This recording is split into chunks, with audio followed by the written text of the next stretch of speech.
Watch this, Jess. Feel good for the sunshine. Get it on the man, I don't mind.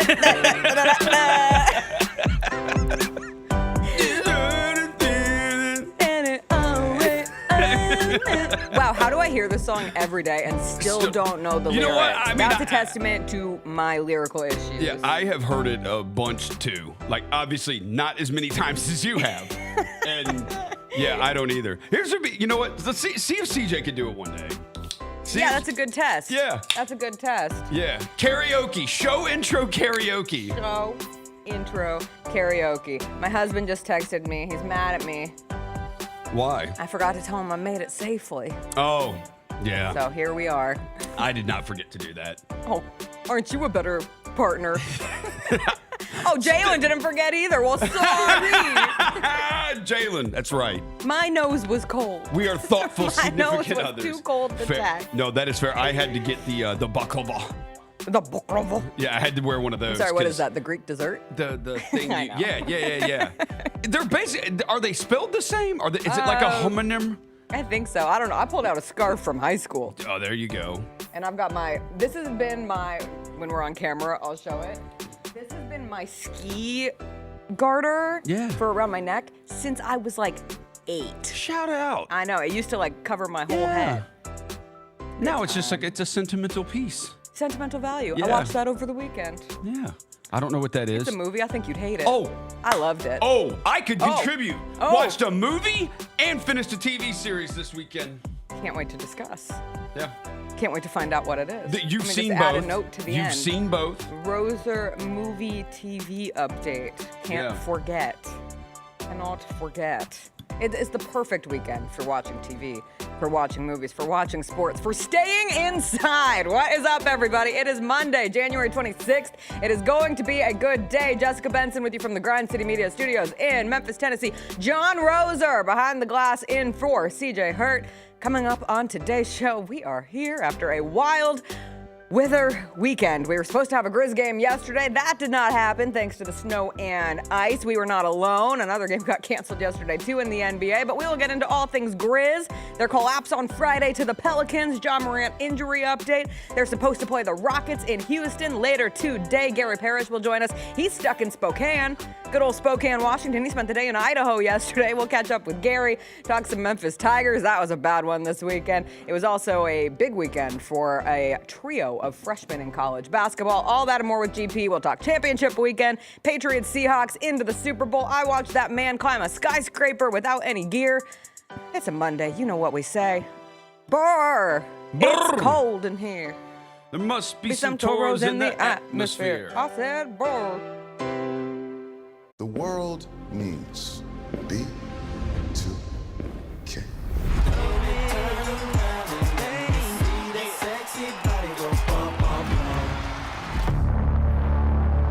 B2K's breakup was a huge shock to their fans.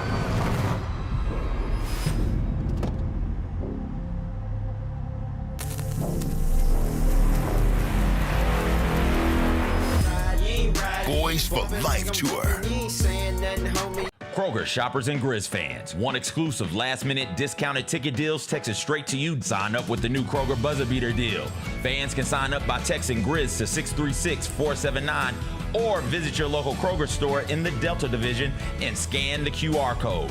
By signing up, you agree to receive recurring automated promotional and personalized marketing text messages from the Memphis Grizzlies. Consent is not a condition of any purchase. Message frequency varies. Message and data rates may apply.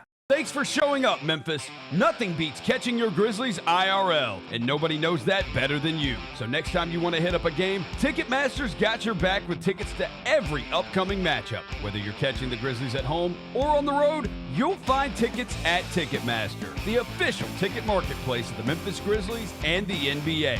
Keep putting that jersey collection to use and get Grizzlies tickets today. There's no better brag than saying you saw it live. See you courtside again soon, Memphis. Field goal percentage up, 3-point field goal percentage up, points up, rebounds up. How would you describe your second season so far? I feel like in my head, my standard's a little higher than that. I feel like my percentage should be a lot more up, 3-point percentage a lot more up, But I'll take it. You see the positives and things. The Gary Parrish Show, live on weekdays at 10 a.m. on YouTube at Grind City Media and the official Grind City Media app. Watching the Grizzlies is easy with FanDuel Sports Network. If you have cable or satellite, you're all set. Find us on your channel lineup.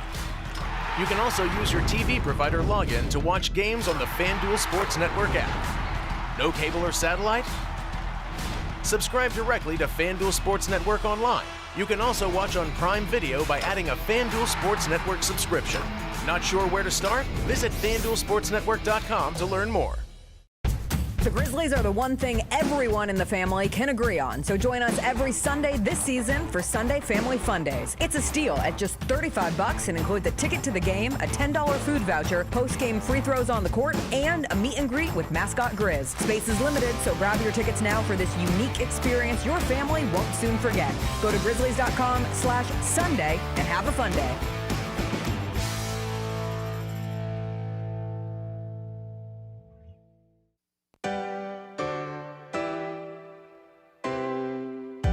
Feels great to feel the sunshine. Gotta own the day like it's all mine. Just got paid in his own time. Been working hard, I've been on the grind. I deserve this feeling, having my way. I've been on this healing. This is my day. The sun's out, let's have a little fun now. I wanna let it all out.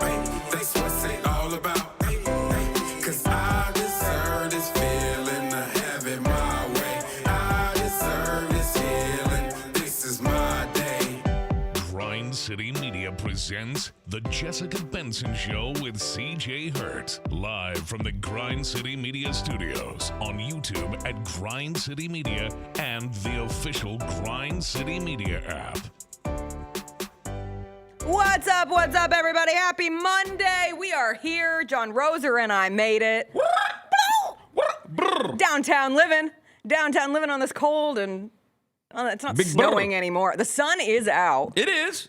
It doesn't help. It's Here's not your about freezing. Live Memphis weather report, because that's what people come to Grind City Meteorology for. Grind City Media, GCM, Meteorology Central. It's cold.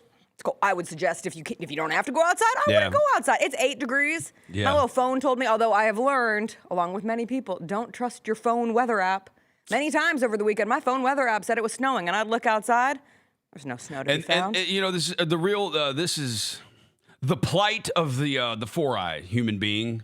I am one of them. The Yes. plight of four eyes is I'm wearing the mask because And it the fog. is the glasses fog up. I had sunglasses on because it's also so bright. Yeah. The birds are freaking out downtown. I don't know if you've noticed this. No, I've not seen the Birds birds. seem to be having some issue with the glare off of the snow. I don't know if these birds are not used to this. Whatever. I don't know these birds like that. The snow make them The crazy. birds are real. We had a bird running into our window over, and it was really sad. I was like, little guy, stop. You should have opened the window for But it. it's so bright.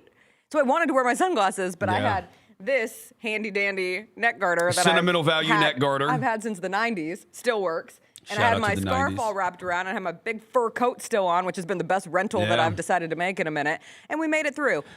The roads are not good. No, the roads are not good. They will be better. They were, Yes. I will say, yesterday getting down here, Poplar they had a lane.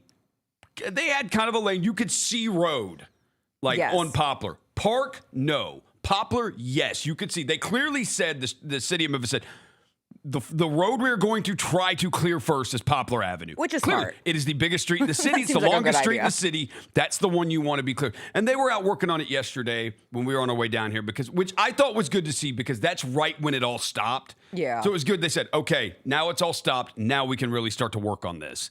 So I actually give the city of Memphis credit. We are not built for this, but I think they have handled this. I think they've handled it well. They're trying to get the busy streets taken care of the most. We also got so lucky. But we Looking got so at lucky. between Oxford and Nashville. Oxford I mean, is, it and seems Nashville like we is. missed It feels the like it went worst just of it. around us. Yes, by just a Because shield. Dyersburg, even, which is like a little north of us, Dyersburg got like 10 inches of snow. I mean, the ice images out of Nashville are, Yeah, terrifying. yes. Terrifying. Yes. It And reminds Oxford, me of the too. 94 here, the 94 ice storm. And it's here. going to be so cold all Yes. week. These temperatures aren't going anywhere. The lows are in the single digits all week long. Yeah. So everybody. You got to hope that it gets you're gonna above. be okay. The power situation. I had a friend say they finally gave up. Their house got so cold that they walked to Broadway in Nashville last night to try to find an open hotel room somewhere because Broadway had power, or at least to just sit in a bar for however long to reheat before they went back home and got back into the cozies and blankets and everything. I saw some videos on Instagram, some Instagram reels where there were some bars in Nashville. They were having a time. They had heaters on outside, so tons of people were outside. They had live music going. Well, it is a good time. Cold weather is the perfect time for community. Like, I got out and about this weekend. We went to Hustle and Dove over at the Arrive Hotel. Knew I could count on them to be open because it's a hotel. But they had their breakfast going, and it was packed on Saturday morning. And then I ended up at my dear friends of Birdie's 2 days in a row. Did not expect to be spending Sunday at Birdie's because we expected to be working yesterday. And that's why you end up having to make the trek yesterday because we thought we were going to be sitting in FedEx Forum watching Grizzlies Nuggets up until 2 hours before game time, when ultimately it gets decided that due to the weather, the game was going to be postponed. We still don't know when that game is going to be made up, but it was crazy. I finished writing my pregame show for the radio broadcast yesterday. You made your way down here with your fiance. She was supposed to work the game too. She was working the game too, and we get I got it from the Clmbs notification before we got the official internal. Chris goes, "Hey, did you know the game's postponed?" And I said, "No, it's not." I said, no way. No, I just put this fake eyelash on. There's no way. And sure enough. I waited until the last, because, there's always a chance. When there's weather, you're like, maybe it's going to get postponed. So I said, the last thing I'll do before I leave the house is put those fake eyelashes on. But the NBA is and going the to glue exhaust. had just settled, and the NBA tough. said... The NBA is going to exhaust every avenue they can to try and play a game, because rescheduling games can be a real pain. And it's probably one this is going to get rescheduled because the Denver Nuggets are in the thick of a playoff race, and the game is going to matter to the Denver Nuggets. But no, we got the notification when we were in line at security to come in the arena. Yeah. We were in line at security walking in, then that's when the notification hit. And it's like, well, I was already staying down here last night. So you're here. My car has been in the garage here all weekend because this was the plan. I knew I was going to be staying down here Sunday night in a hotel, and then I'd be walking over here early this morning to do the wonderful Jessica Benson show. So we just assumed, because the bus situation for our friend CJ, who is in the chat this morning, wasn't going to happen. Was not going to happen. No. He sent me a picture yesterday of his neighborhood, not a single footprint. It was just beautiful snow and no car tracks, no footprints. I was like, I'll see you Thursday. Obviously, hopefully, we get some plows going and things get better. It should be above freezing. It is an icy Wednesday. snow. Walking in here today, it's a slick snow. It is. Somebody in the chat asked if I have my Timbs on. No, I don't, but I do have my sparkly Doc Martens with good traction. Do not go outside. Where did you get sparkly Doc I've Martens? had them for years. I never wear them. But they are the only shoe I have with decent traction. I tried to wear. I need a good pair of snow boots. When I first moved here, they said it snows every couple years. No, we get one of these every year. We get one of these every year since I moved here. We get at least when it adds up in total. It's like, so this is day 3 of this. Like, when it adds up typically in the city, we get about 5 to 7 days worth of this stuff every year. And I thought the same thing. I was like, I need boots. Like, I do. I've never cared about having boots, but, like, I need boots because we get this enough. I haven't had boots since I lived in Colorado. Yeah. Because I went from Colorado to California, where I became a baby with the weather. But then, like, weather like this happens, and my inner Coloradoan comes back out. It was funny having the Nuggets. I was like, oh, they're probably looking at the snow and thinking, this? Yeah. Because you don't get it. You don't get it until you live here and you live through enough storms to understand. Like you said, the roads, we don't have enough trucks. We don't have enough salt. It just doesn't happen all that often. But it really comes out. I'm like, we were walking to the place for breakfast on Saturday, and Chris wore ski goggles, had like full head wrapped, snow pants, long johns, and I was in our Grizzlies sweatsuit and a jacket. And he goes, don't you want to put something else on? I said, no, I'll be fine. I used to wear Abercrombie skirts and Uggs in February to school. So where'd you walk to breakfast? Hustle and Dove? Okay, yeah, I would tell you to I probably would have put on a little more. I think if you were walking to, knowing kind of where you live, if you were walking to like Hive, I would be like, Chris, that's insane to wear as much as you were wearing to walk to Hive. Hive was closed, but I tried to do that too. I was going to do that. Yeah. Just not wear I was like, I'm just walking a short. My face was just... This morning was different. Once it's under 10, Once the weather dips under 10 degrees, I don't mess with it. But like if it's in the 20s, I'll at least pretend to still be tough. That you can handle it. You want to know who I assume was the most mad that yesterday's game was canceled? Cam Spencer. Yes. Don't you think if there was anybody, and he was on the court, I saw he was shagging balls for Lang's son as they were trying to figure out what was happening the rest of the day. And I imagine Cam Spencer went up to every person possible being like, you sure we can't play? You sure we can't play this game? I thought Cam Spencer was going to go tell somebody to operate the scoreboard and he was going to play one-on-one against himself. I mean, he would have. And just it'd be Cam versus Cam, and we would see which Cam 1 versus Cam 2, and we're gonna see who wins.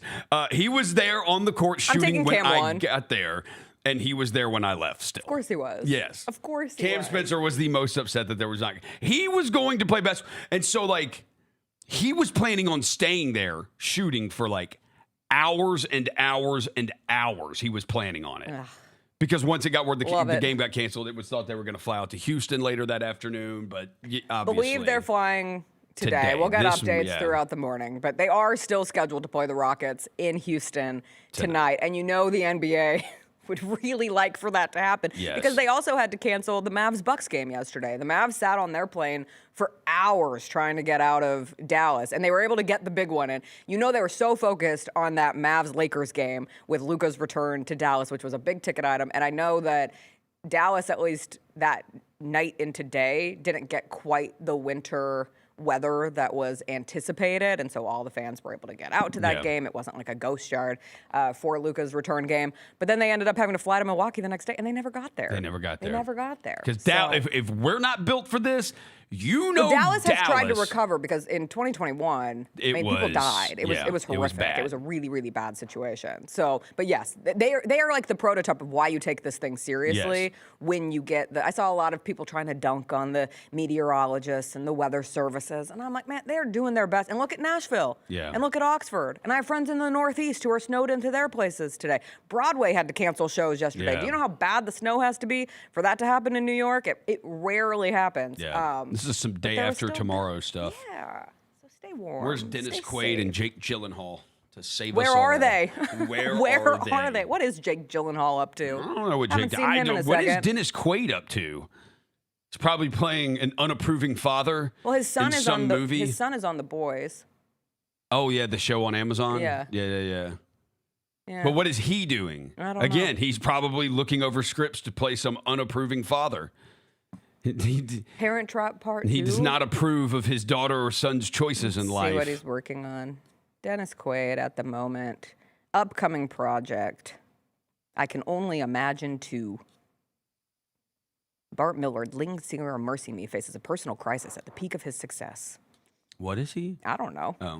Don't ask questions. All right, Grizzlies Rockets tonight. Since we last sat here, we were supposed to have 2 Grizzlies games to talk about on this fine Monday morning in Memphis, but we only have 1, which is unfortunate because the one that we watched wasn't a very fun outcome here at FedEx Forum on Friday night as the Memphis Grizzlies fell to the New Orleans Pelicans with a final score of 133 to 127. The Grizzlies led by as many as 13 points in the second half of that game, and then that lead evaporated as the Pelicans went on their run. It is the 12th double-digit lead that the Grizzlies have given up this season. That is tied for the most in the NBA, and that's where, if you felt like you had watched that game before, you have. You've watched it almost a dozen times, and I understand the sentiment of a lead in the teens in today's NBA is not what it was in yesteryears.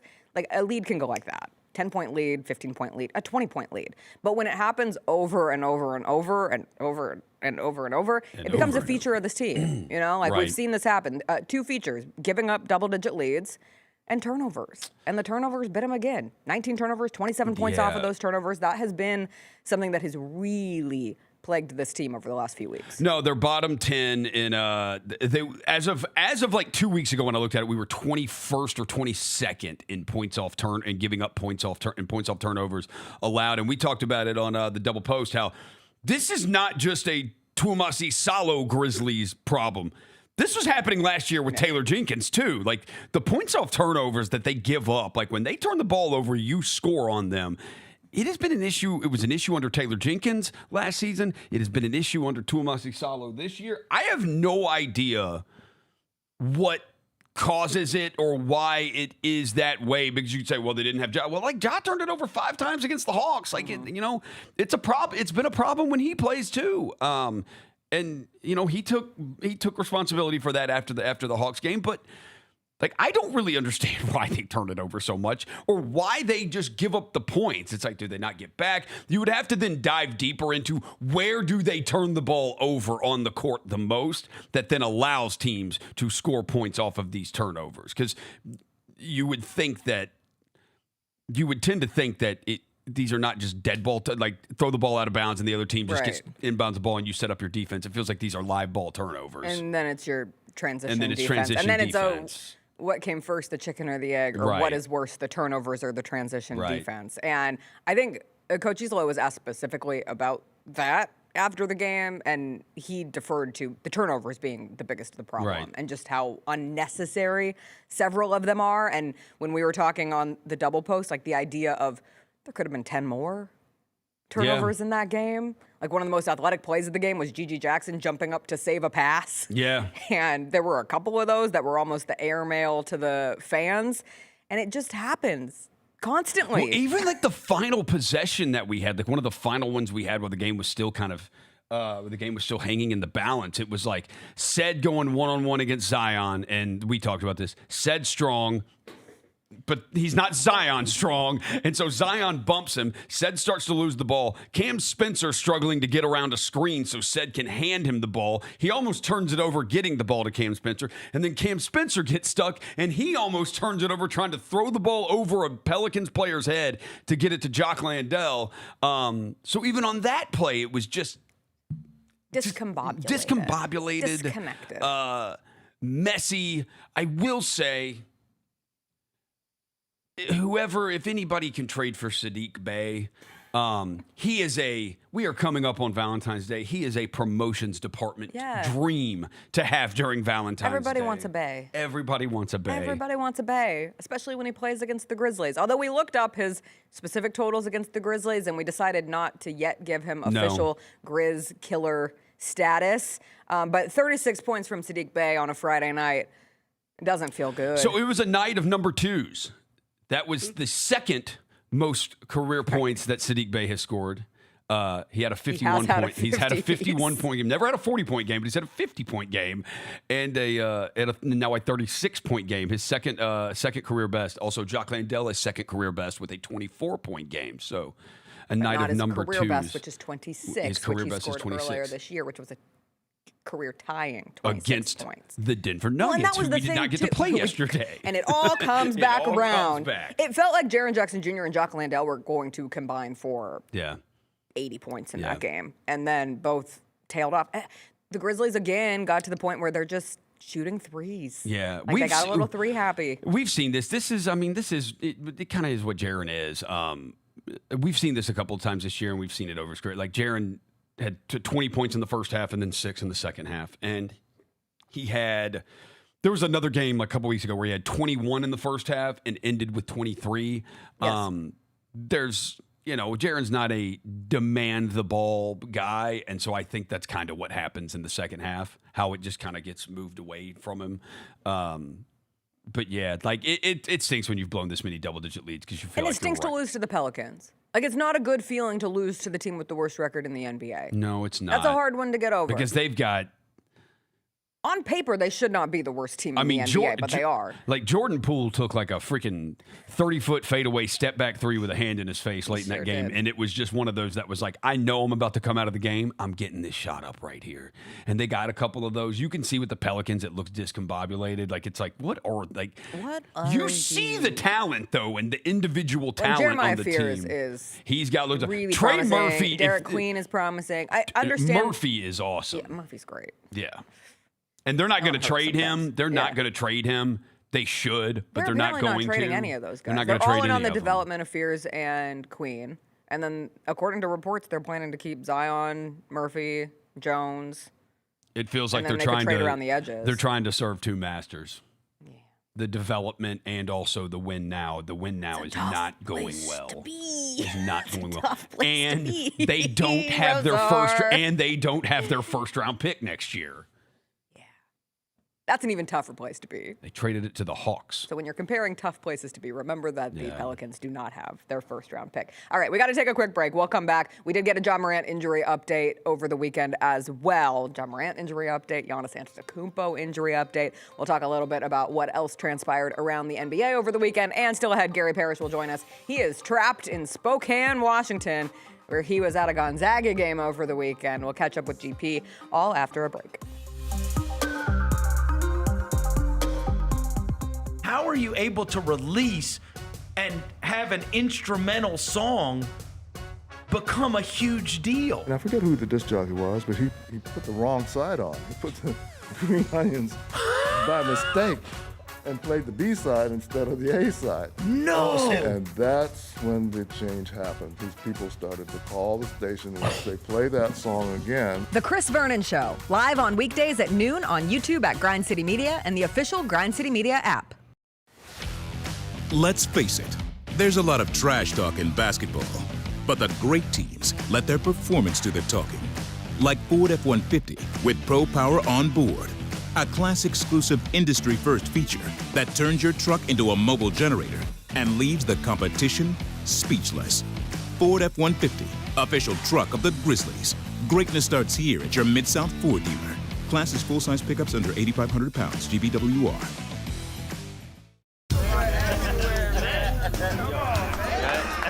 Now that's the new edition way.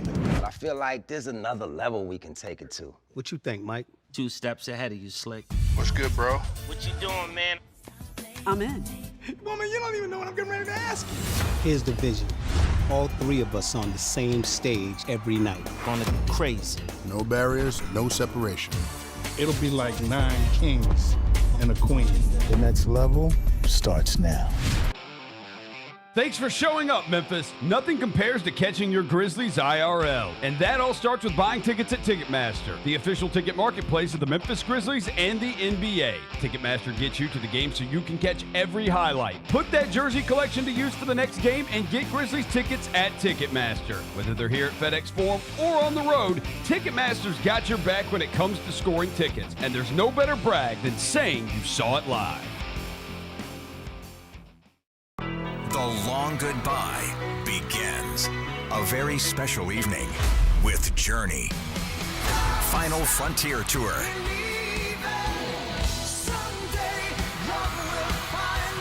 Journey.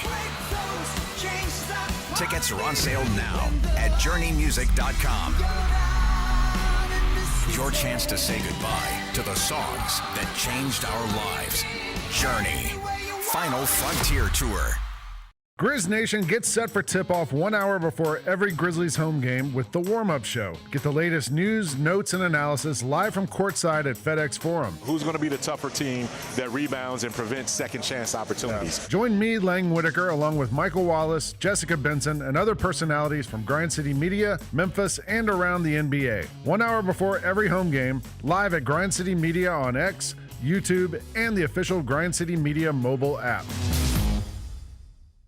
Sonic Radio. Welcome back to Sonic RNDIO. That spells radio with me, the CIO. This just in, the new Sonic $1.99 menu lets you build a crave-worthy meal for just $1.99 an item. Whether that's a creamy shake, crispy tots, or a quarter-pound double cheeseburger. This just out. Ostriches. They're mean, not very cute, and in my opinion, way too big for a bird. Don't miss the Sonic Fun 99 menu. 5 items, always $1.99. Live free, eat Sonic. Tax not included. See menu for details.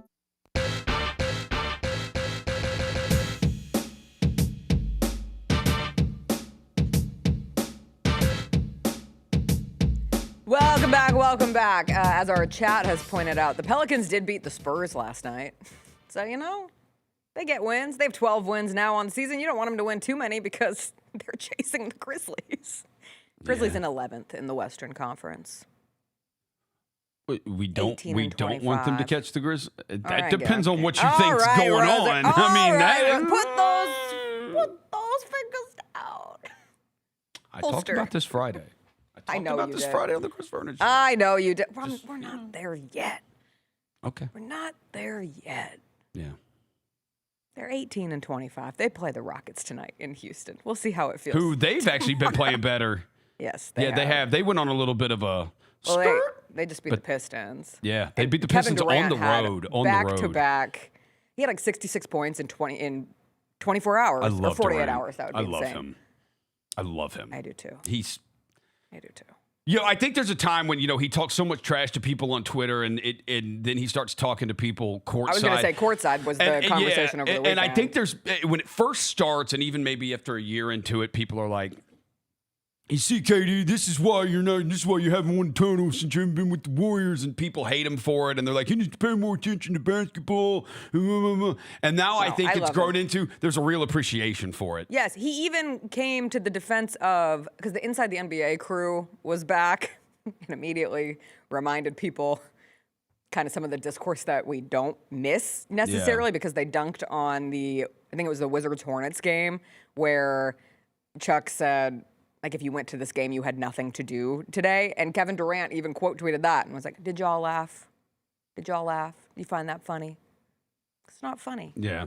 Respect to the Hornets and the Wizards. Respect to the Hornets. And respect the Hornets to the fans who still show up for the Wizards and the Hornets. And the Hornets, look, the Hornets in the last couple of weeks, when they have that crew together, when they have LaMelo and Bridges and Brandon Miller and Concanipple, there are a lot of people who think Concanipple is going to win Rookie of the Year now if he keeps this up. Like, he's going to beat out Cooper Flagg for Rookie of the Year. That they're actually like a pretty solid team. They actually have a good record when they have all of those guys together. They smashed the Nuggets. They smashed the Lakers with that group. So, look, put some respect on the Hornets' name. Put some respect on Charles Lee. Thanks, Roser. Yeah. You keep that respect alive. Yeah. All right. The big injury update for the Grizzlies over the weekend was that Ja Morant is out for the next 3 weeks with a left elbow UCL sprain. He will miss at least 3 weeks. That 3-week timeline obviously overlaps with the trade deadline on February 5th, which is a little crazy because we also got the Giannis Antetokounmpo re-aggravated calf injury on Friday, and all that transpired in that Bucks-Nuggets game. The Bucks lost, and Giannis was the one who told the media in the locker room that he would miss 4 to 6 weeks with this calf injury again. But he is the biggest star of trade deadline season, and Ja is one of the biggest faces of trade deadline season after the news that the Grizzlies were entertaining trade offers. And we've now been going through this process for the last 2 weeks. We have about 2 weeks to go before that February 5th trade deadline. But both Ja and Giannis now will not play again. Yeah. Do you think that changes for both? None or one and not the other? Giannis, yes. But I thought Giannis is not going to get dealt to the offseason. For Ja, I don't think it does. Trae Young still has not played for Washington, correct? No, he has not. Yeah, Trae Young still has. So I don't think that changes anything with Ja. And plus, I also think if any team, whoever traded for him, I don't think it's not like they would be under the assumption he's going to be healthy all the time. So, like, I don't think that really changes anything with him. Yeah. I think it's probably a 50-50 chance, though. Like, he's one way or the other. I do think if he's not traded at the deadline, I think he'll be traded this summer. But I do think it's like... You don't think there's any coming back? You're not living on the hope, the dream. Me and your regular producer are on... We're not on the same page... But we have. You're in the same book. You're in the same chapter. We're in the same chapter. Yeah. We're close enough to each other that we're in there, and I've been there for a while too. I have been there a while too with it, and just kind of what I think this is, and how it's like, hey, it's probably time to, move on. And I understand all, and I understand. And you it stinks, and you are understanding of the emotions on the other side. Yeah, it's one playoff series. Ultimately, if the ultimate goal is to win big, win titles, make conference finals, win NBA championships, whether some people could say we're never winning a championship anyway, and there are some people who believe that, that's fine. A front office and organization cannot think like that. So if that is the ultimate goal, you have one playoff series win in 7 years. It's like, and then there's no reliability of your availability. It's just, Right. It's just I do think kinda this time period has been so representative. Even the abnormality of the trade discussion and what that brought with it. But here, he finally came back. Yeah. You get the awesome game in London. And even before London, you had the takeover 40-point game against the Sixers, where you're reminded, like, oh, like that's what he can do to go out and try to win your team. They still lose that game. And I didn't think that game. I think the Berlin or the London London game was a far superior The Philly game to me is not like some hold that up and praise that, because he was.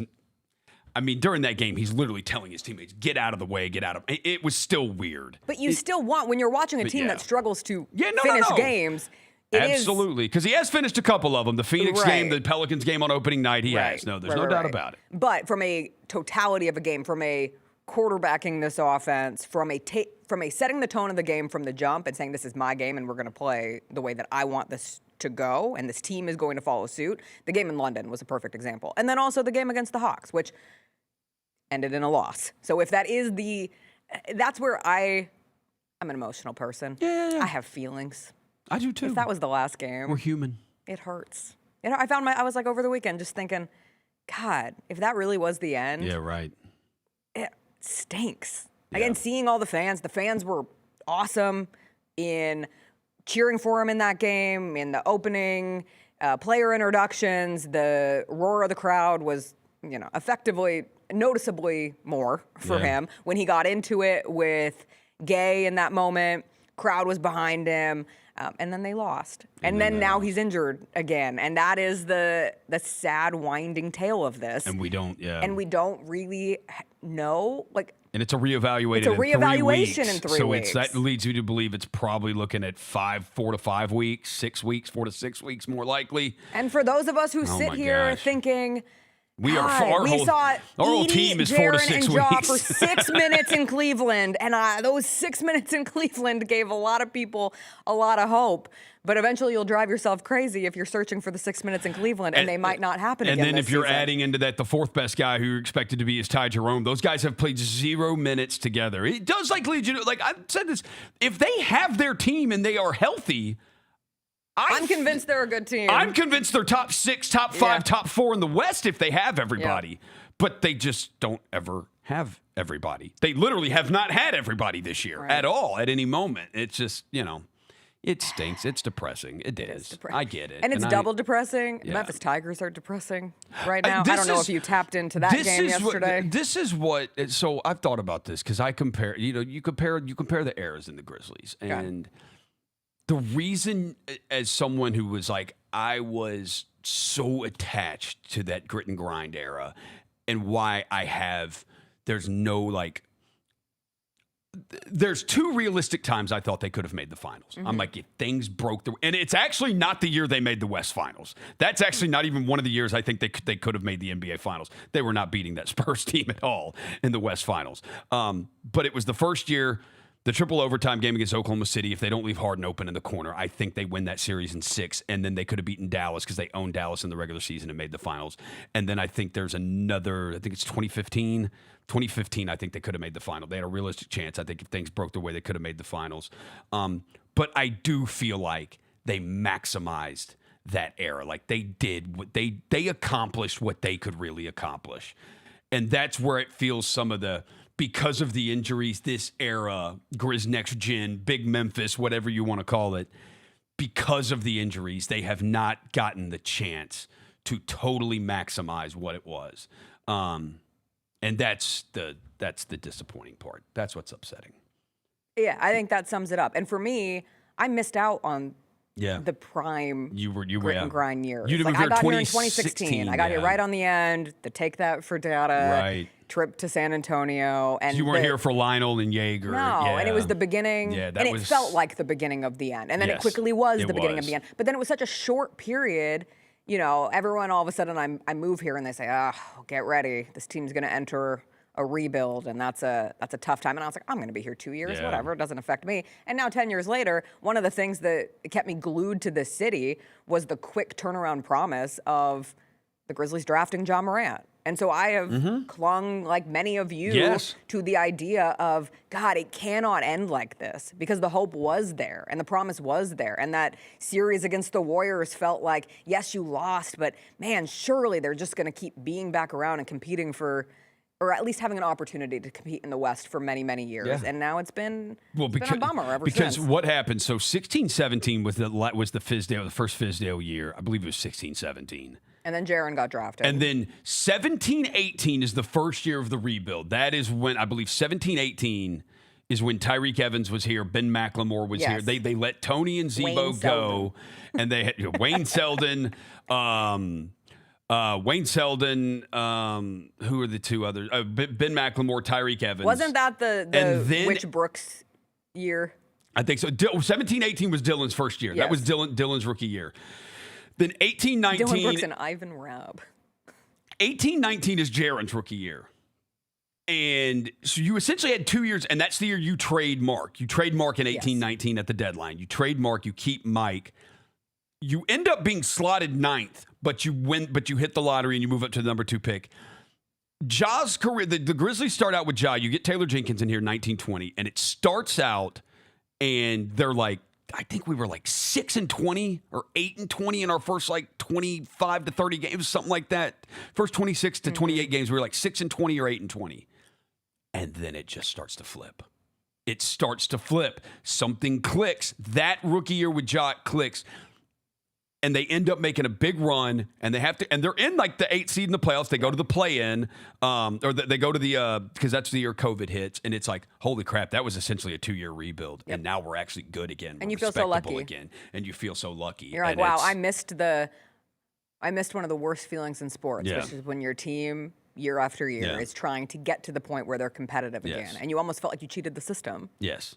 And now you feel it makes me and you're hopeful you can honestly again, some of this stuff it does, because of all the injuries we've had here. It makes you appreciate even the grit and grind years even more, because it's like, you know what, there are a lot of those years. As I said, there's only 2 times I really thought during that 7-8 year stretch that I thought they could have made the finals if things broke their way.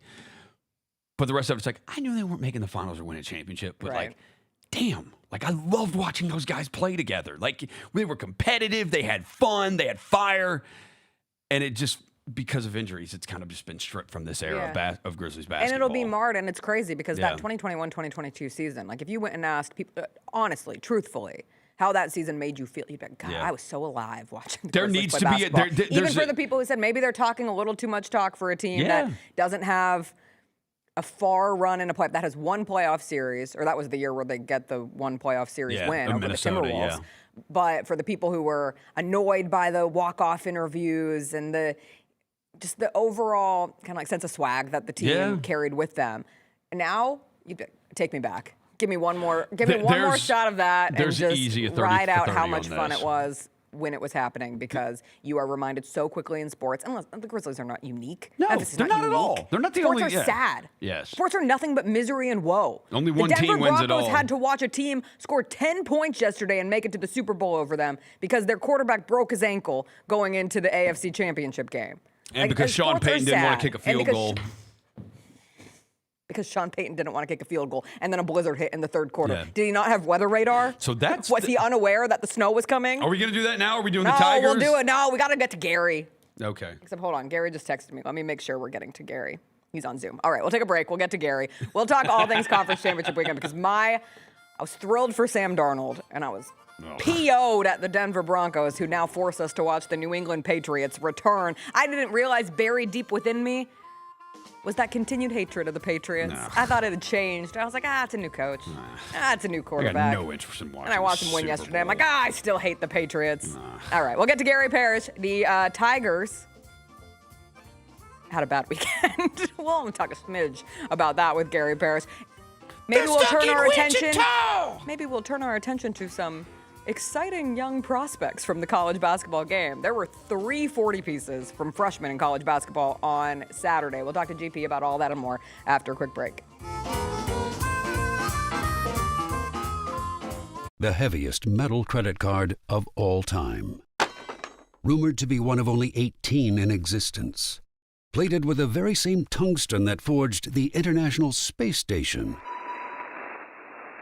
and wielded at business dinners like a samurai sword. It's a classic corporate power move. But the real power move? Having end-to-end visibility on your most critical shipments. FedEx, the new power move. Nate Bargatze. Look, I say a lot of dumb stuff. I try to keep it in front of large groups. Seems to go better that way. Big Dumb Eyes World Tour. When you say something dumb one-on-one, it's a lot for that person. I'll say it, then I can just feel that they feel the weight of my life on their shoulders. Tickets and info at NateBargatze.com. Don't miss the Big Dumb Eyes World Tour. Nate Bargatze. Grizzlies fans, dunks, dimes, and no-looks are great on TV, but nothing compares to catching them IRL. And that starts with buying tickets at Ticketmaster, the official ticket marketplace of the Memphis Grizzlies and the NBA. Ticketmaster gets you to the game so you can catch every highlight in person. From seeing your favorite Grizzlies stars up close to hearing the squeak of the sneakers on the hardwood. Put that jersey collection to use and get tickets at Ticketmaster. There's no better brag than saying you saw it live. See you courtside, Memphis. These games just come one after another, and it can be difficult to pull yourself out of a bad stretch. How were you guys able to do that? Because not only have you done it, but your team has done it as well. Yeah, we have some great leaders. Ja, Jaren, even Cedric as a rookie, he's very vocal. And then obviously the coaching staff, Tomas. So I think it starts with just the great leaders we have. The Gary Parrish Show, live on weekdays at 10 a.m. on YouTube at Grind City Media and the official Grind City Media app. Jeff Dunham, Artificial Intelligence, his all-new tour. Jeff Dunham. You're the other white meat. How can you be so smart on one hand and so stupid on the other? Well, you're half of it. I realize I could have avoided all this years ago with one simple word. I do not. Silence! Don't miss a Memphis. Friday, April 10th, FedEx Forum. Tickets on sale Monday, September 29th at jeffdunham.com. The only thing better than Saturday Night Hoops is when it comes with an exclusive Grizz hoodie. Every Saturday this season, $60 gets you a Grizzlies ticket and a limited edition Grizzlies hoodie. 4 different hoodie designs dropping across 4 Saturday games. Not sold anywhere else. Don't miss your shot to collect all 4 designs. Grab your tickets and gear up now at grizzlies.com/Saturday. Tell me about being a rookie in the NBA. What has that been like so far? The coolest part is, having a class with you they're all rookies. So if you go to an NBA game, you kind of know a lot of the guys that are rookies there because you went through that process of draft workouts, playing against them in college and stuff. So I think it's cool to have that camaraderie. The Chris Vernon Show, live on weekdays at noon on YouTube at Grind City Media and the official Grind City Media app.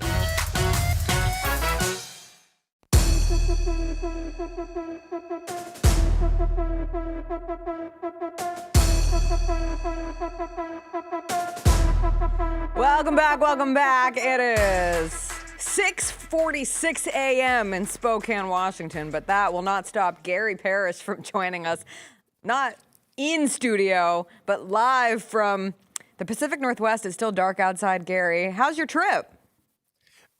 Longer than expected. Longer than expected. This is day 5 in Spokane, Washington.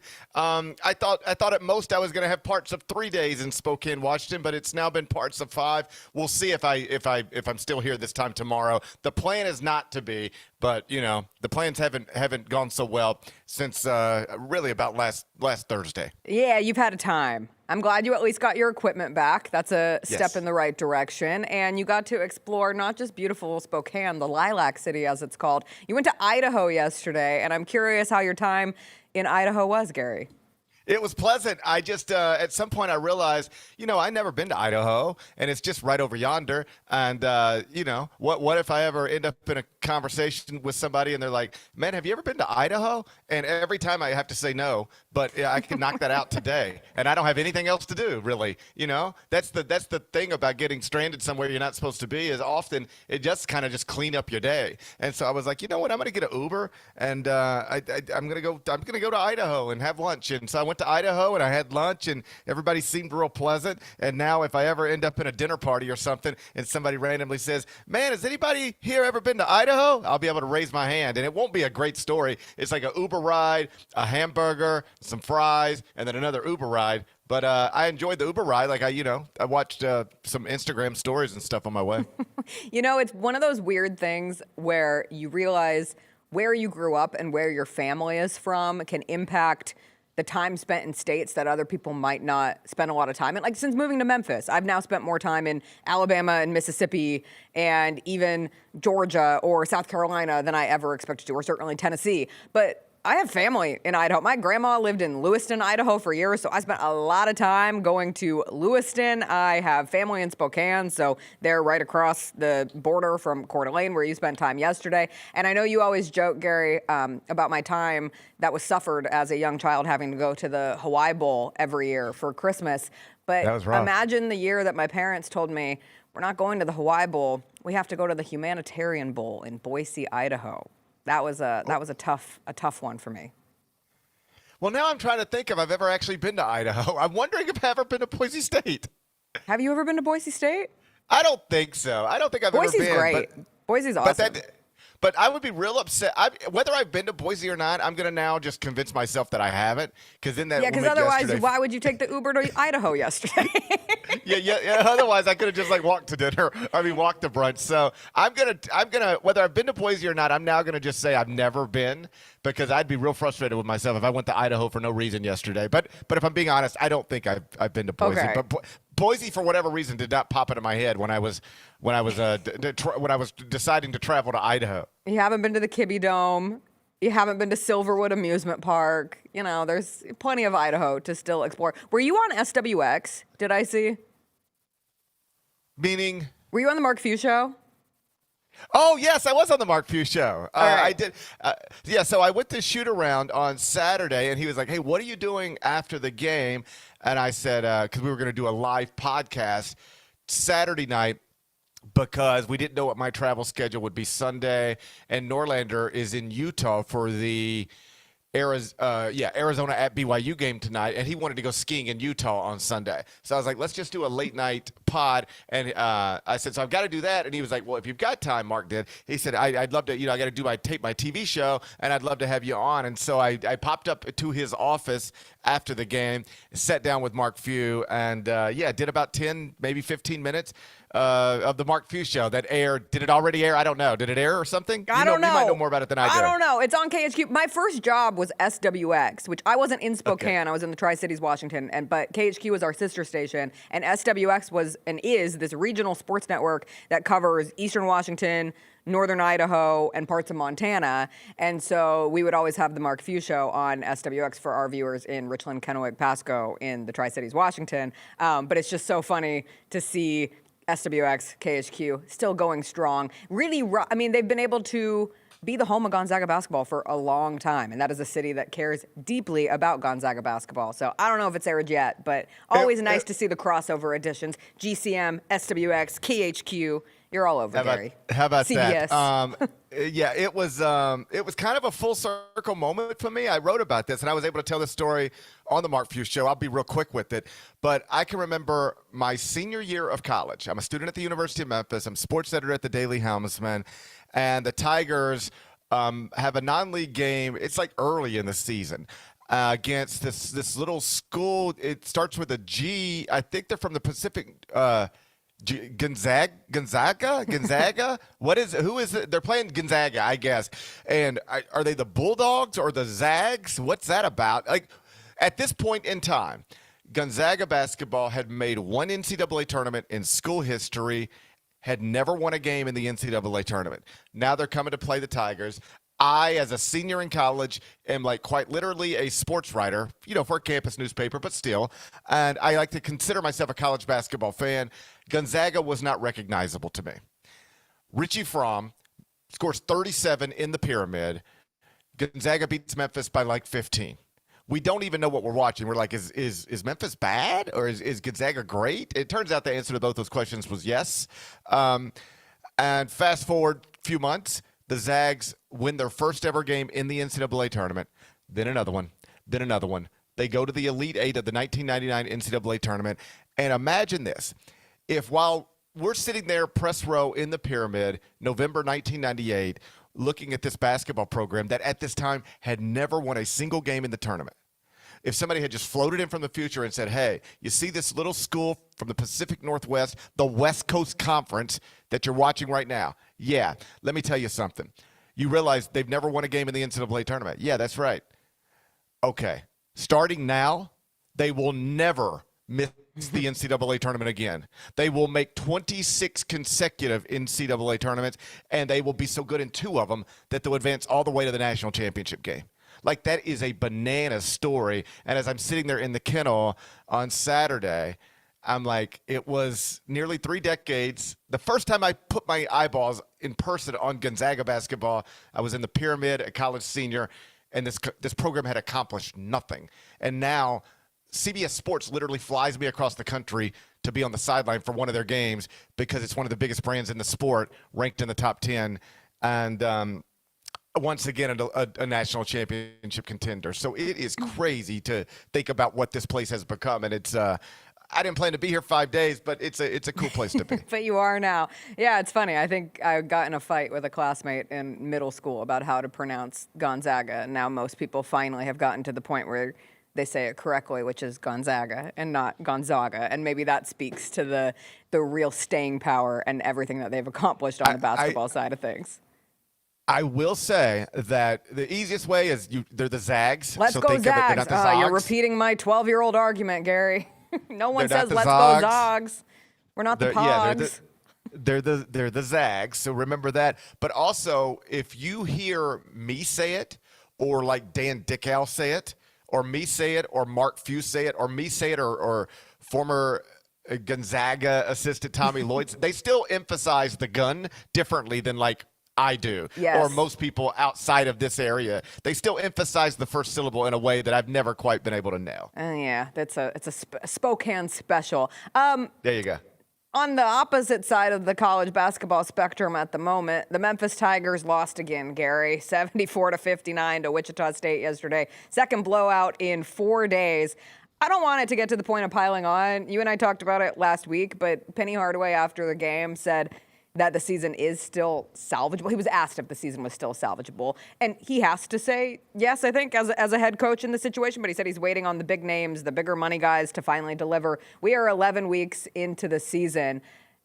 What do they do going forward? And I don't mean big picture, but we're going to have, many more weeks of talking about outcomes of this team, and it is looking likelier and likelier that they are not just likelier and likelier. They are not going to run the table of the American and park themselves in a position to be the favorite coming out of the tournament and sneak their way into the NCAA tournament. But just how do we approach this Tiger season the rest of the way? I mean, cover like this. Sadly. Maybe. Yeah, like, Score cover updates your on eyes your phone. Yeah, it'd be nice if we had a different basketball team that was flourishing to focus on, distract us a little bit. So yeah, it's tough. I mean, I wish I had something interesting to tell you about. Well, if Aaron Bradshaw can, but like I don't know how many basketball coaches have spent how many years, hoping Aaron Bradshaw would be something that he's clearly not. And so it's just they're a bad basketball team, and they've got major problems over there. And barring a surprise, I mean, here's the good news for them, I guess. Somebody's got to win the automatic bid to the NCAA tournament. Somebody's got to win the American Conference tournament, and there is no great team, or I'm not sure there's a good team in the league relative to the way we typically think about college basketball teams in this market. So, I mean, I guess they can, luck up and win it, but at this point, that's what it would take. What you were hoping, if you were a Memphis fan, like all of us are, is that maybe they got beat up in the non-league portion of their schedule, and I don't know how they lost to UNLV at home, but they're still the best team in the American, and that'll prove itself out over January, February, March. Well, that's not true. Now they're pretty deep down in the standings. I think 7th, and I can spend 1,500 words explaining how this conference falling apart has really just decimated the Memphis basketball program and its potential. but that should have very little to do with winning basketball games against teams in this league. Just because the league has dragged you down where you have a hard time competing with the schools you used to aspire to compete against, it doesn't mean that you shouldn't be able to compete against Tulsa and Wichita State. And so this is bad. And Dr. Scott, the athletic director over at the University of Memphis, is going to have to make some hard decisions when this season comes to a conclusion, because barring a surprise, it's going to be a disappointing season. I mean, there's really no way for it to not be a disappointing season now. Even if you make the NCAA tournament, the way you got there is like should not be happening with Tiger basketball. So they're going to have some hard decisions to make over there. I don't envy them the position they're in, and I don't say any of this with enthusiasm. I can remember when I, among others, were suggesting that the only sensible thing for that university to do was fire Tubby Smith after 2 years and replace him with Penny Hardaway. To the extent anybody pushed back on it, the main thing they pointed to wasn't actually a lack of experience or those types of things. I mean, nationally, some people will push back on that, but no, locally, it was, I don't want to have to fire Penny Hardaway someday. What happens when it gets bad? I don't want to go through the Larry Finch thing again. Like, I heard that from a lot of people. And I just sort of said that is no reason not to hire somebody who can bring you, we subsequently found out, multiple number one ranked recruiting classes. That what your fear of what are we going to do when it's bad is not a sensible reason to not do what is so obviously necessary right now to get this program back to a better place. But I can acknowledge that on January 26, 2026, like, we are in the place that people didn't want to get. And we're going to have the conversations that people didn't want to have, and none of that is fun. It certainly is not. I'll tell you, I had a little bit of fun watching college basketball over the weekend, Gary, partially because it's that time of year where football winds down and I'm looking for ways to spend my Saturday, and partially because we were snowed in and I was in a sports bar, so there were televisions on, but also because it's kind of time to maybe dip my toe a little further into the waters of, I wonder how this NBA draft is going to play out next year. I did watch the Houston-Texas Tech game, saw Kingston Fleming score 42 in a loss for Houston, one of three freshmen to score 40 points on Saturday. For those three freshmen, with A.J. DeBonsa had 43 against Utah, Keaton Wagler had 46 for Illinois in an upset of Purdue. Just how unique of an experience. I know it was historic that three freshmen all scored 40-plus in one day. But as you look at the talents of this year, who many will have eyes on for next year's NBA draft, kind of where do those three fit for you? I mean, DeBonsa is going to be in the conversation to be the number one pick in the draft. Fleming's at this point is in everybody's top 10, some people's top 5, and Wagler is projected now in the top 20. And really, he's the craziest story of the three, because, like, we've all known what A.J. DeBonsa was for years. Like, I wrote a story about him from Peach Jam after his freshman year of high school when he led that entire event in scoring and was like, here's the next great thing. And it's not like, I'm some baseball scout who went down to the Dominican Republic and found, a future Hall of Fame shortstop playing in the fields. I mean, he was at Peach Jam and ranked number one in his class. Like, he was easy to see. But the point is, you could see him a long time ago. Fleming's is a surprise, undeniably, but he was also a 5-star prospect. Not Houston's highest rated incoming freshman, but still a 5-star prospect. But Keaton Wagler at Illinois, who went for 46 at Mackey Arena and has been a great all season long.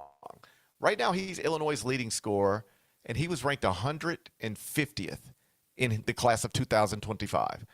And I pushed some research people to look into this. It's a hard thing to look up, but I can't imagine it might be unprecedented. If it's happened, it's barely happened at all.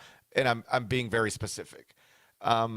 A freshman, a true freshman, who was ranked, let's just say, 150th or worse in his high school class, is leading a power conference top 10 team in scoring in his freshman season. That somebody ranked 150th in this era of college basketball isn't even supposed to be making an impact for a top 10 team. And this guy's leading the team in scoring, and he just put 46 on Purdue at Mackey. So this has been called by many people, myself included, the greatest freshman class of all time. And Saturday was if you've been making that argument, Saturday was a great day for you, because we saw 3 of them go for 40 plus, and none of them were the freshman who is the leading candidate to be National Player of the Year. That was Cameron Boozer, and he was awesome. He just didn't happen to get to 40, but I believe he was in the 30s. Yeah. It's an exciting season of college basketball, Gary. I hope you make it home so you can watch it from Memphis later today. Are you coming back to Memphis, or are you immediately going to New York? Going right back to New York. You're going right back to New York. The original plan was to go back to Memphis on Sunday, have one night at home, and then go back up to New York on Monday. But then my Memphis flights got canceled, and it became increasingly clear there was just no way to do both of those things. So I wanted to come home. It's been a while since I've seen my family, but that cancellation allowed me to just sort of have a day yesterday I slept a lot, so it was good. And but no, I don't. There's no way to get back home. I mean, I guess there is a way to get back home now, but I got to work tomorrow night in studio. So I'm going to do the Gary Parrish show from this exact spot. Might have to close the curtains because the sun will be rising. Yeah, the sun's coming up. The sun is coming up. The sun's coming up out here in the Pacific Northwest. So I'll do the Gary Parrish show, and then I will go to the airport here in Spokane. I'm going to touch down in Minneapolis and spend a little time there. I hope they're doing okay, and then I'll plan is to fly into NYC tonight, settle into a hotel room at some point, and another snowy city. And yeah. But that's the other thing. I know I'm going to be able to get out of here because the weather here's fine. Yeah. It's just cold, but it's fine. I'm worried about getting into New York City tonight, but other people have bigger problems than mine. My very first world stuff. I'll be okay. It is true. I hope you get to where you want to go. I hope the Memphis Tigers get to leave Wichita because not only are times bad, but they were stuck due to the weather in Wichita. And I hope the Memphis Grizzlies make it to Houston to play the Rockets tonight. And we'll see you later on the Gary Parrish Show, Gary. Bye-bye. Bye-bye. That was Gary Parrish. The Gary Parrish Show every weekday morning, 10 a.m. on Grind City Media. We will take a quick break. We will come back. Rosa and I will discuss conference championship weekend. The Super Bowl is set. It is Seahawks Patriots. I will also talk about the craziest thing I watched this weekend, which was a man climbing a giant building in Taiwan. I accidentally stumbled into watching that, and then I couldn't turn away. We'll get into all that and more on the other side.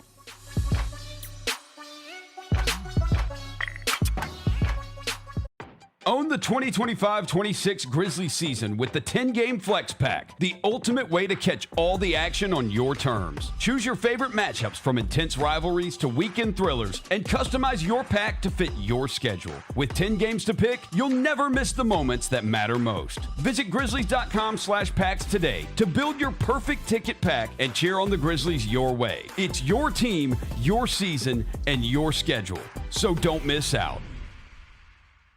Grizz Nation, Friday nights just got a whole lot better. Introducing Buckets and Brews, the ultimate way to tip off your weekend. Every Friday this season, grab a terrace-level ticket to the Grizz game and 2 12-ounce Miller Lights for just $55. Get great seats, cold brews, and Grizzlies basketball. It's everything you need to start your weekend off right. So get the deal that's too cold to hold. Go to Grizzlies.com/Friday to lock in your tickets today.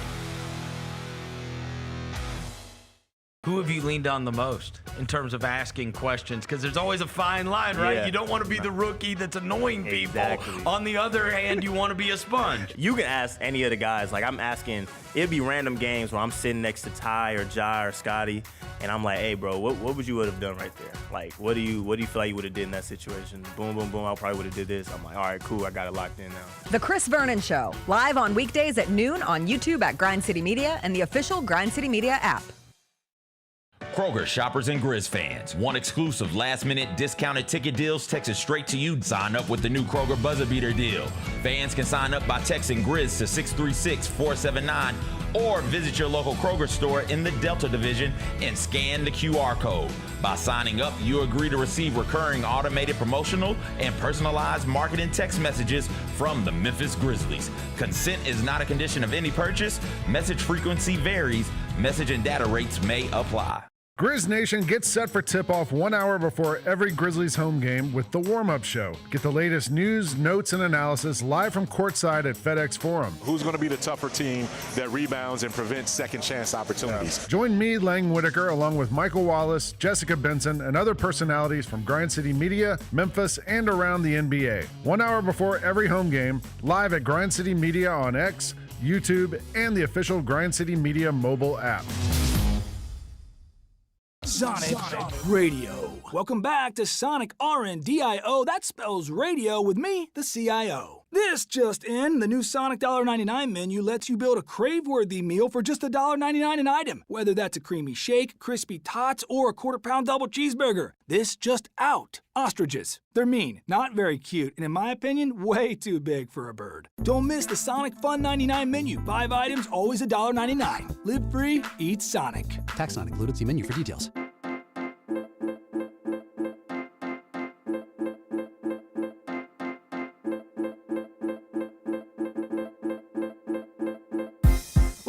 Welcome back. Our Super Bowl is set. Seahawks, Patriots. Womp, womp. I know Roser feels a certain kind of way. Could make you feel some type of way. You want to know who feels a certain type of way is going to be Russell Wilson after seeing that play 250 times over the course of the next 2 weeks. And Pete Carroll. Marshawn Patriots Lynch. Evil empire is back. Yeah. Hand it off to Marshawn Lynch this time. Yeah. Don't mess it up. Don't overthink this. I don't think they'll be in that position because the Patriots aren't very good. Man. They're fine. And they're well coached. They're fine. Yeah, I will not subscribe to the do we know how good the Patriots really are. Could they pull it entirety? off? Sure, they could. Sure. But you also caught the Broncos without Bo Nix in a snowstorm. Yeah. And you scored 10 points and you're in the Super Bowl. Right. Which is fine. You won the game. That's how this thing works. Like, it stinks for the Broncos. You're always going to think, what if? You're always going to think this year, what if Bo Nix hadn't broke his ankle? Yeah. What if he was playing in that game? What if it wasn't Jarrett Stidham? Jarrett Stidham did not play atrociously by any means. I mean, he came out and had that touchdown on the second possession of the game, and I was like, well, Mr. Stidham, okay. Yeah. And then the Patriots started to figure him out, and they got pressure on him. And the worst was obviously the backwards pass that was originally ruled intentional grounding, but it was a backwards pass, and Patriots got the ball on 14, and they scored their only touchdown on that drive. Okay, so is that why? Because I'm watching this, I'm at Aldo's, and there's no sound. Yeah. So that's why it wasn't a defensive touchdown. It's because they ruled it intentional. So the ball's dead right there. Ball dead. That's why they got it. Otherwise, it should have been 6, which was stupid on the ref's part. Yes. Stupid on the ref's part. You let the play finish out, and then you figure it out. Yes. But the Patriots only reached the red zone one more time after that. And they kicked a field goal, which ended up being a game-winning field goal. Okay, and am I the only one? Because so the second half, I was back to be able to listen to it on sound, and so this is also when the snowstorm starts happening around like the 4-minute mark of the third quarter is when it really starts hitting. And like as it's coming down the stretch in the fourth quarter, am I the only one sitting here with like Tony Romo being like, third down here, Jim? Are they just? Are they going to depend on their defense here? Are they, they're going to go for this. Like, they got to go for it. And, I think, Jim, they got to get a first down. And then they don't. What an impression. And then they don't. They just run the ball and Tony Romo seems like just amazed that in this snowstorm, the Patriots are not really trying to get first downs. They're just throwing the ball away, or they're just handing it off because they're going to let their defense play. And he seems genuinely surprised by it. And I'm like, dude, have you watched either one of these quarterbacks try to throw the ball lately in this weather? Like, it's impossible. The Patriots have a lead. Stidham can't do crap. Yes, just run the ball, run the clock, punt it 30 yards, and the Broncos aren't moving it. And Tony Romo was like, Jim, I don't know, Jim. And holy crap, and he's still better than Tom Brady. Tom Brady, oh my gosh, I wanted to punch him yesterday. That guy loves it was a bad weekend for the announcing crews. I'm like, dude, could you not love the Seahawks more? I'm like, shut up. Shut up. Really anything that got called against the Seahawks, he's like, really I don't know. I'm like, what do you mean you don't know? They could have called like 10 more penalties on Seattle. I saw this tweet from Mike Beauvais, and he said, average Tom Brady commentary. As a QB, you're looking to see if your receiver has that extra step on the corner and can cut back outside. You're dealing with fine margins, Kevin. Average Tony Romo commentary. You ever think about eating a football, Jim? I have.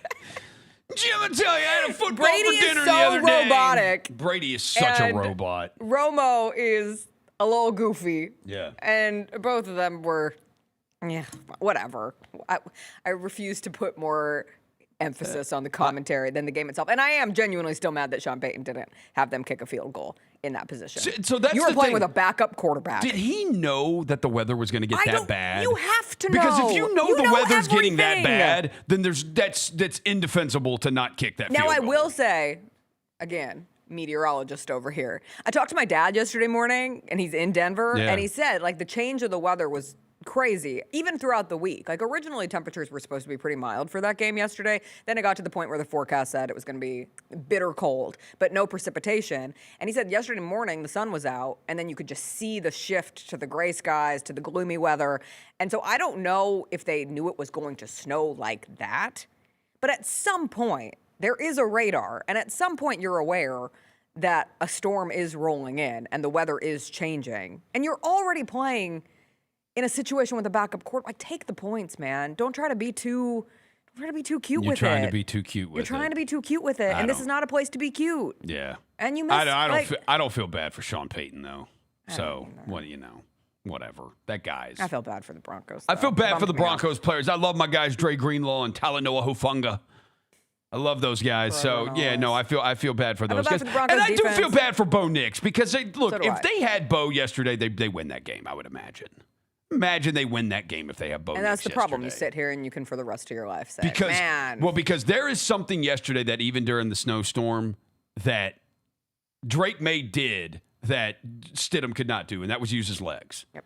Like, Drake May took off a couple of times, and it was like, okay, like he knew he had to do it on a couple of plays, and he was how many first downs did he pick up when that snowstorm? He picked up like two or three first downs just by running the ball. Drake May dropping back, looking, okay, I'm just taking off down the field. He ran for one that was like, he had like a 30-yard run. The bootleg is the big one at the end. The bootleg was obviously the big one at the end, and he called his own number. Yeah. It was supposed to be a handoff, and he had decided even before. He said all the defenders started running the other way, and I was like, oh my God. I'm just going to keep the ball. And you want, that's exactly big time. What you want. That's big exactly time from your quarterback. Want. That's why you're impressed with him. And now, of course, he already has a Super Bowl to his name. You know, that matters. When we talk about the characteristics of a quarterback and why we believe in quarterback A versus quarterback B, we will sit someday and say, well, Drake May got the Patriots to a Super Bowl in 2026. Like, he will always have that. Yeah. It's pretty impressive when you look at that quarterback class and you see Jaden Daniels has already made an NFC championship game. Drake May is already going to have a Super Bowl appearance.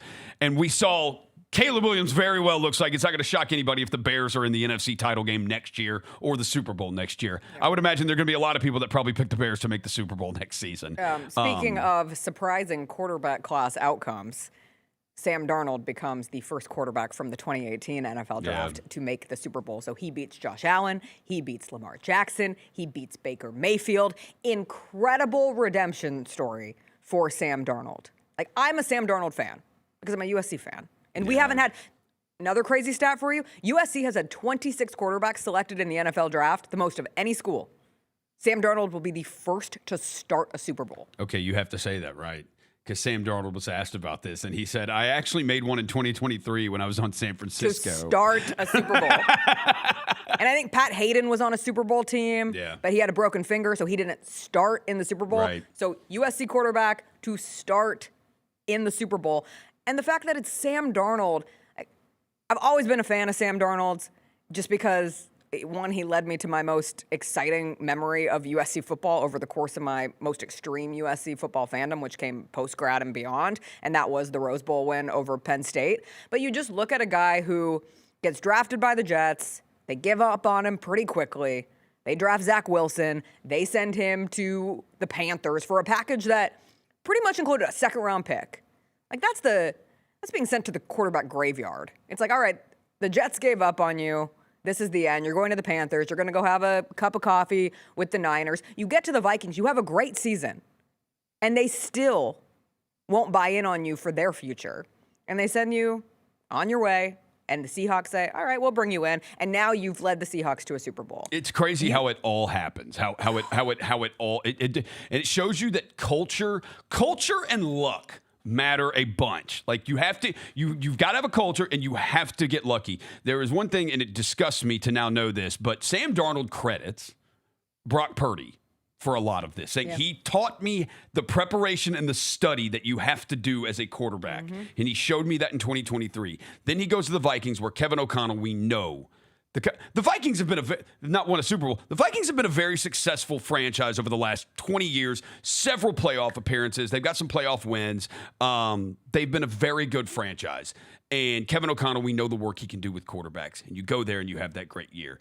And then where does the other one come in? I know the Seahawks are a good organization. I know they are. They've got now 3 or 4 Super Bowls. This is their 4th Super Bowl since, I think, 2006. And I believe their general manager is John Schneider to do it Schneider's 2 different the first rosters. to do it with 2 different rosters, 2 different coaches. Yes. So that means they have the organization, the owners have faith in you to build one Super Bowl roster. Then you have to tear it all down. And it's taken you over a decade to get back to this point. And there are not many organizations and ownership groups that would have patience to allow you to do that. Because the Seahawks have not been great over the last probably the last 10 years. They've had a couple playoff appearances, but not like they've not been very good. And they made moves that were questioned at the time, moving on from Pete Carroll, ultimately not bringing Geno Smith back this year. They offered Geno a deal. They offered him a contract, and Geno wanted more. Geno wanted $40 million a year, and they said no.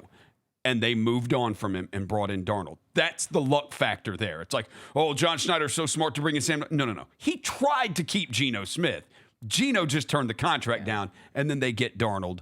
And I will say, I hate this more than anything because Sam Darnold is absolutely likable. He's so likable. He is so likable. He went the rest from, of that team's not, but he is. Oh, Kenneth Walker, local product Kenneth Walker. I used to have to drive out to Arlington every Friday night because Kenneth Walker was one of the best high school football players in the area, so we always had to include Arlington in our high school football wrap-ups. And I was on it felt like I was on the Arlington beat, and I'd go watch Kenneth Walker every Friday, and that long drive. And now he's going to play in a Super Bowl. That's awesome. That's exciting. I love that for Kenneth Walker. I like Jackson Smith and Jigba. I like Cooper Kupp. Gets to be back in his home state. I know, you're a Seahawks hater. My husband struggles with it too. All my family in Seattle. I hate Witherspoon. I hate Tariq Woolen. I know. Nick Eamon-War. I can't stand Sam Darnold. I can't stand them. Sam Darnold. But Darnold is very likable. Went from seeing ghosts, went from being out indefinitely with mononucleosis. Do you remember that graphic? He did. That was one of the all-time sports memes. He played really well yesterday. He's played really well in their last 2 games against the Rams. Really from the second half and overtime against the Rams, and then this one against the Rams. And it's honestly, and this is what's not getting Darnold is getting talked about so much because he did play so well yesterday. 25 of 36, 346 yards, 3 touchdowns, no turnovers. But it is crazy when you look at it, and there's a common theme with the tree of the coaches. And special teams has been a nightmare all season for the Rams. And it was again. It was a night. They gave up a Rashid Shaheed punt return touchdown that sparked the comeback in the Thursday night game that Seattle ended up winning in overtime against the Rams. And then last night you have the muff punt by that kid, which was insane. And it, boom, was a touchdown. And look at the final outcome of the game. And there's something to this. You look at the 49ers and their Super Bowl a couple of years ago, the Ray McCloud muff punt that led to the only touchdown Kansas City scored in regulation in that game. And there is something to go look at the worst special teams in the league over the last 5 years. You will find consistently in the bottom 10, you will find the 49ers, the Rams, the Dolphins, and the Green Bay Packers. There's something to that coaching tree. With special teams. It's not, I thought the Seahawks, you talk about that muffed punt being one that the Rams will have to deal with. I thought the Seahawks had the real potential to have to deal with the taunting call for the rest of their existence. And it would have been miserable if that was the thing that turned the game. It's a lame call, it is. It's so dumb. But it is one of those. You also can't do it, but it's so dumb. The ref is telling him, hey, go away. Go away. And then he keeps going up and down the sideline even after that. But you watch that game. You watch this sport. You watch sports, period. Yeah. There's a lot of crap talking.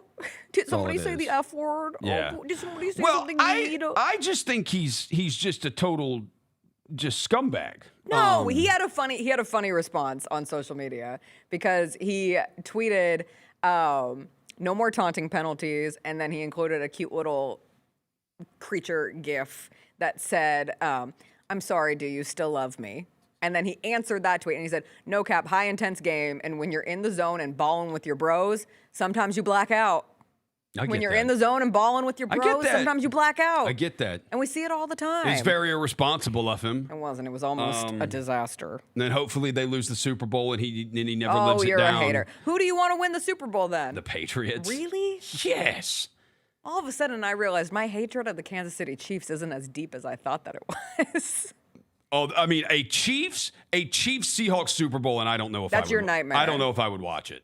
I'm dead serious. I don't think That's your nightmare. Yeah, a Chiefs Seahawks Super Bowl with Bad Bunny at halftime. Yeah, I don't think I'm watching that. Oh, one. Bad Bunny's gonna put on a show. I mean, Green Day opener, Bad Bunny halftime. Green Day opener. Wait, Let's they're go. opening what? They're doing like the pregame show. Oh, the pregame show. Yeah, they're the pregame performers. Shout out to Green. Are they gonna play Dookie? They're gonna play stuff I don't know off what Dookie. they're gonna play. They play stuff off Dookie. I'm game.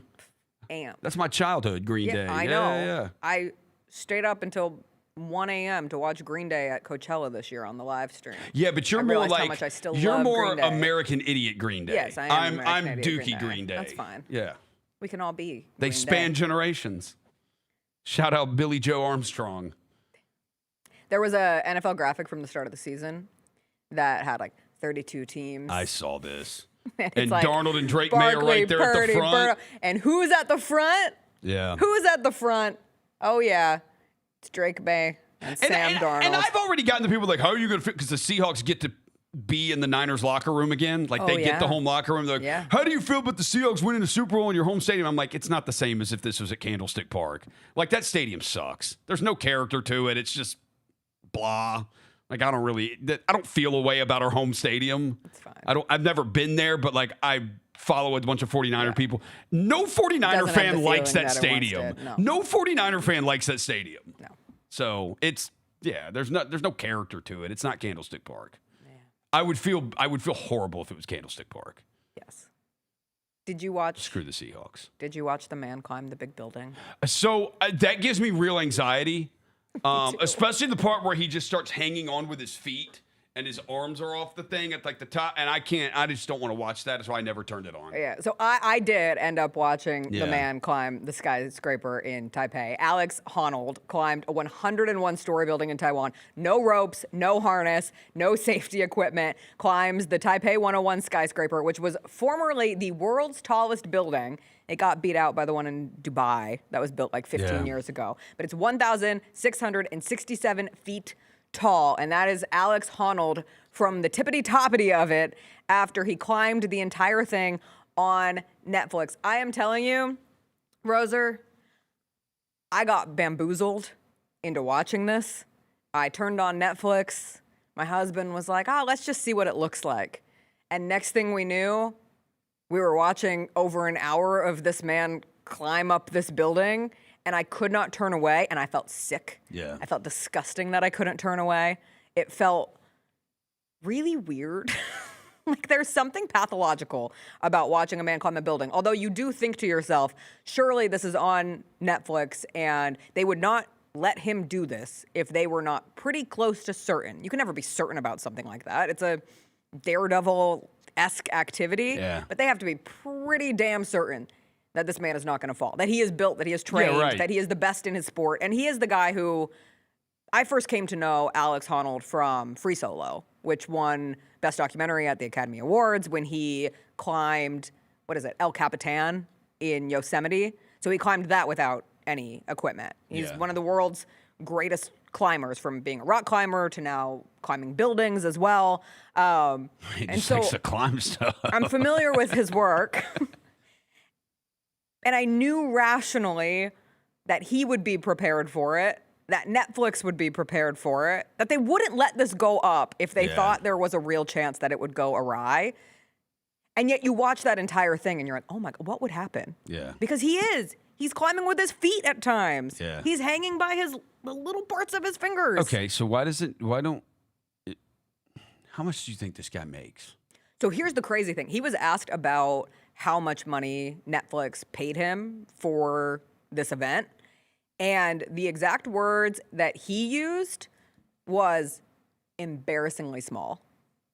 He said he was paid an embarrassingly small amount. Okay, so if we know he'll do this stuff for cheap, He said he would do it for free, but you need a lot of these buildings won't let you do it. So when you have a company like Netflix come in, I would assume that there's the proper paperwork and licensing that allowed for him to make this climb. Okay. New York Times reported that he was given somewhere in the mid six figures. Okay, so we need to get this guy, Carly, Amber, we need to get this guy to climb FedEx Forum for a halftime show or something. He has connectivity to the city. He was in that Memphis Rocks documentary. So do you know the Memphis Rocks documentary? So Memphis Rocks is a climbing gym in Soulsville. Oh, yeah. Okay, and so when they were doing their training to ultimately go do their big climb in Africa, one of their stops along the way was going and meeting this Alex Honnold, who did a free climb with them and taught them, from his experience and how to do certain things. And I think the mental part for him, like that's where I watch an athlete like Alex Honnold, and I'm just like, damn. You are locked in mentally because otherwise you will die. It's not just you'll lose a game. You're not losing a match. Yeah. You will die. And so I think that was one of the big training grounds for him. So what building did he climb? The Taipei 101. Taipei 101 skyscraper. Okay, how tall is this building? 1,667 feet. So this is taller than like the Sears Tower. Yeah. Oh. Yeah.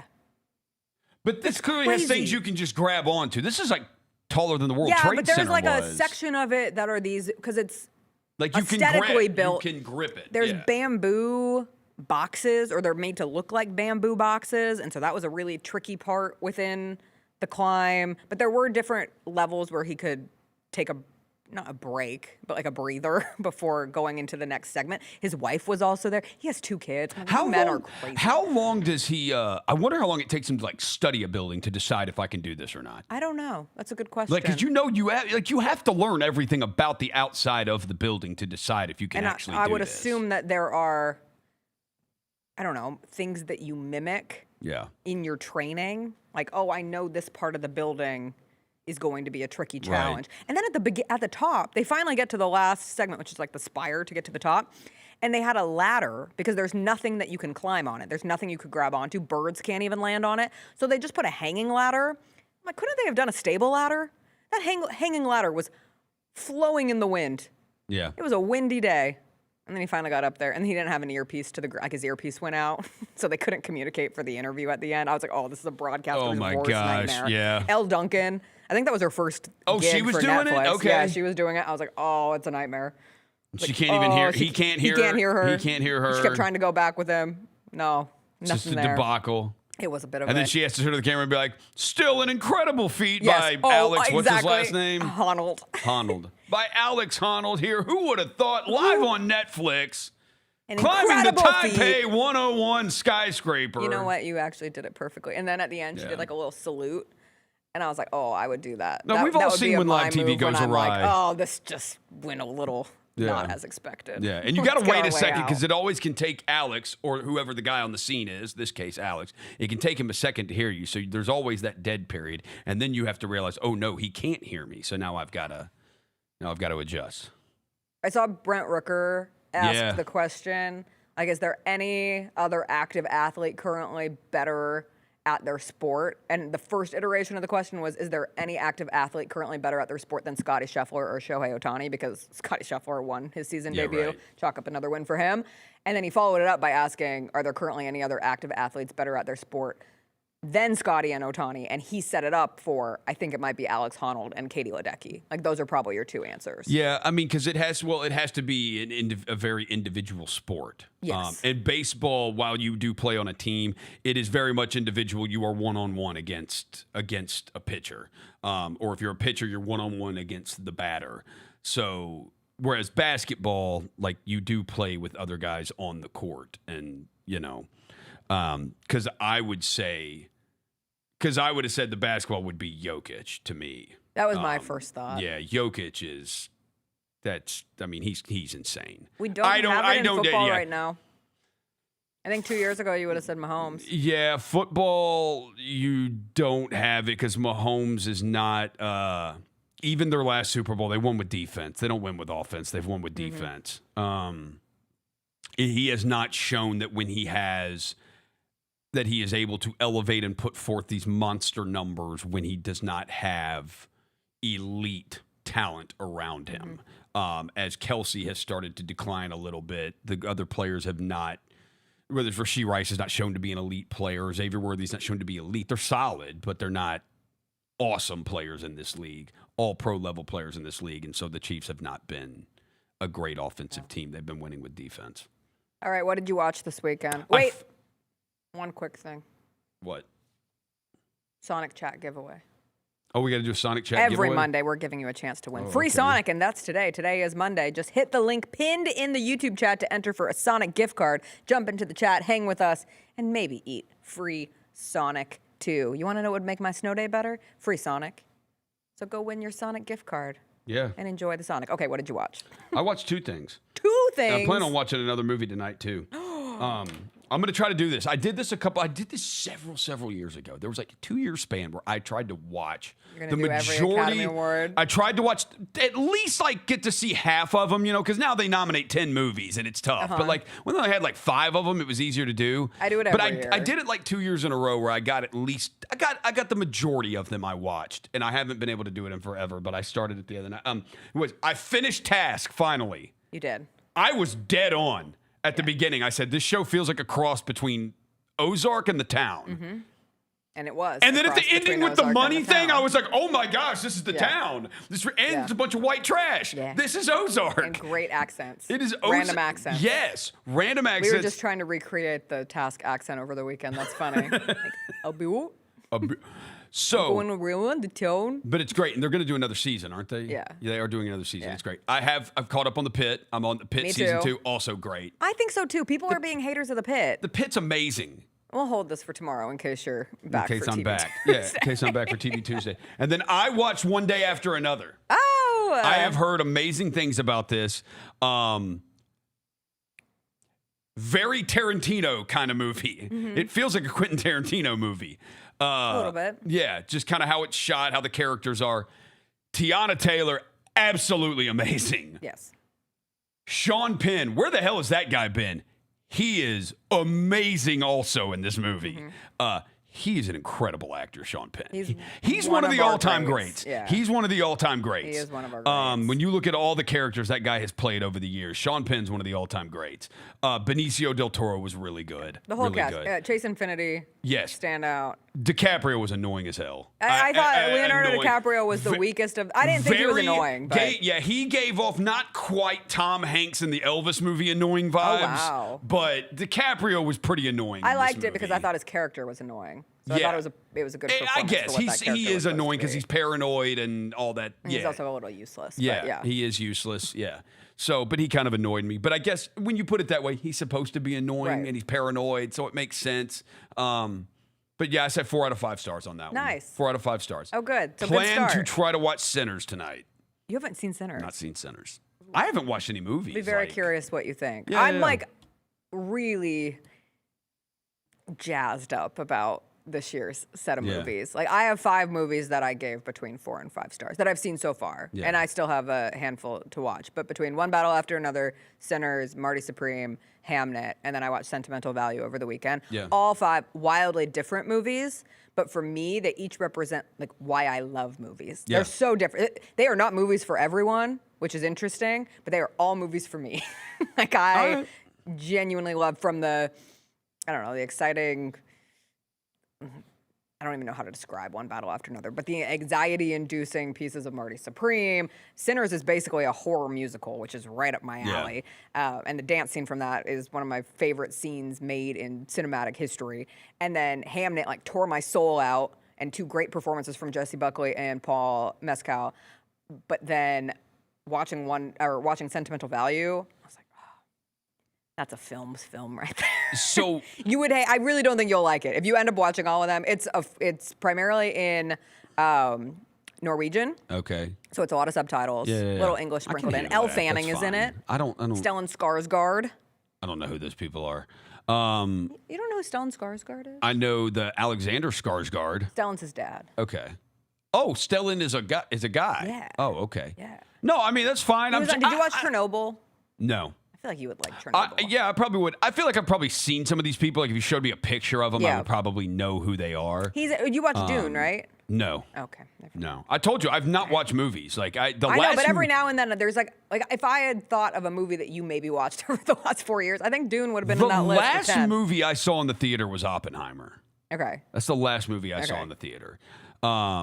So I do not watch movies. I do not watch movies a ton. I used to watch them way more. I will say I did think on One Battle After Another, I did think Sean Penn's character was the most interesting character to me, just because there's also there is a soft side to him very clearly in that movie. Like he acts like the military hard ass, but there very much is a soft side to him. And you see that, I think, throughout parts of the movie that you saw. I don't want to give it away. My favorite character. I don't want to give it away, but no, I would say Tiana Taylor. Infinity snubbed. I would say Tiana Taylor. Snubbed by the Oscars. And, Tiana Taylor hosted SNL this weekend. Okay. Or I might go back and watch it. I would say Tiana Taylor and Sean Penn. Benicio del Toro was really good. Awesome. He and funny too. He was funny. Yeah. Yeah.